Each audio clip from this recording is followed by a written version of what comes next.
एक भरा कल्ला ते ताए दे 4 पुत्त सी। डेरे इकट्ठे रहिंदे हुंदे सी। वो चौं जाणियां जदों दिल करना कल्ले नूं फड़ के कुट लैणा। उहनूं डराया बड़ा सी। कल्ले ने एक घोड़ी ते 2 मੱਝਾਂ रखियां सी। वो जिहड़े 4 भरा सी उन्हां 15-20 मੱਝਾਂ रखियां, नाल 2 उन्हां संडे रखे। चंगी डेरेदारी भखाई। ਉਹਦੀ घोड़ी सूनी सी कल्ले दी। चौं नूं पता लग गया भी घोड़ी सूण 'ਚ थोड़ा ही टाइम रह गया। उन्हां कल्ले नूं आख्या, इधर आ ओए, आ घड़ा चुक ला ते जा खूह तो सानूं पानी लिया के दे, सानूं तेह लगी आ। वो कल्ले विचारे ने घड़ा रखा मोढे ते खूह ते पानी लैन टुर गया। पिछों घोड़ी सू पी। ਉਹਦੇ आउण तो पहलों ही उन्होंने घोड़ी का बच्चा चुक्या तो अपने संडे थले रख लिया। घोड़ी नालों मैला मूला ला के अपने संडे नूं मल लिया। जो पानी लैके आया तो आंदे सानूं मुबारक दे, ओए साडा संडा सू पिया। वो बेचारे डरदे ने आख्या, अच्छा चौरियो मुबारक होवे। पता उन्होंने है सी भी सूई मेरी घोड़ी आ, इन्हां बच्चा चुक के संडे थले रख लिया। चौं तो डरदा सी।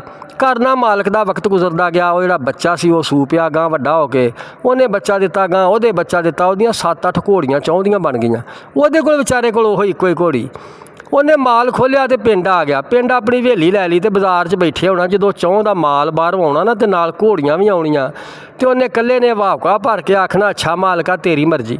ਉਹਦੇ पुत जवान हो गई सन। अरगे 4 होए। एक दिन एक पुत पुछदा, अब्बा जो ताए का माल बाहरों आउंदा नाल घोड़ियां आउंदियां ते तूं आना अच्छा मालका तेरी मर्जी, गल की आ?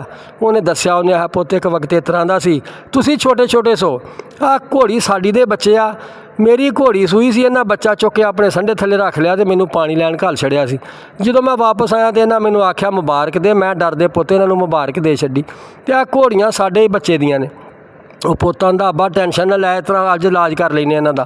जो ताए का माल बाहरों आया उन्हें 7-8 घोड़ियां हिकियां तो अपनी हवेली कर लियां। रौला पै गया, झगड़ा होने लगा।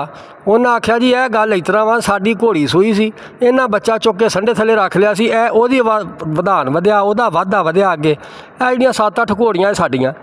पंचायत बह गई। रौला पै गया। वो चारे जणे आंदे आ भी फैसला असीं फुੱफੜ कोलों कराउणा। फुੱਫੀ किते पिंड 'च ही विआही सी।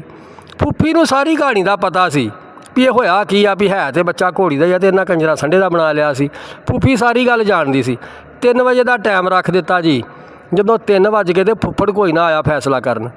वो चारे जाने जिहड़े सी गए आंदे, जाके उन्होंने सद के लियाइए फुੱਫੜ नूं, फुੱਫੜਾ आके साडा फैसला कर दे। उन्हें जो जाके बूहा खड़काया, अंदरों फुੱਫੀ निकली।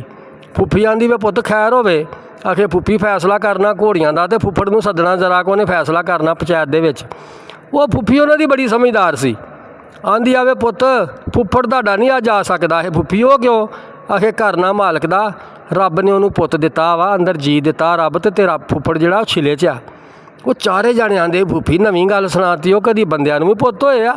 उन्हें आख्या, वे पुत जे तुहाडा संडा घोड़ी का बच्चा दे सकदा तो तुहाडा फुੱਫੜ बच्चा क्यों नहीं दे सकदा? सो सज्जनों गल इस तरह माड़ा वेख के संडा ना सवाया करो। मैं बड़ी जगह ते वेखी, सही गल आ, कई जगह ते मैं वेखियां। ये तो गल तुहाडी समझाउण वास्ते आ ना, बहुत जगह ते वेखियां लोकां दे संडे सोए। तो खुदा दा खौफ करया करो। वो बच्चे घोड़ी थले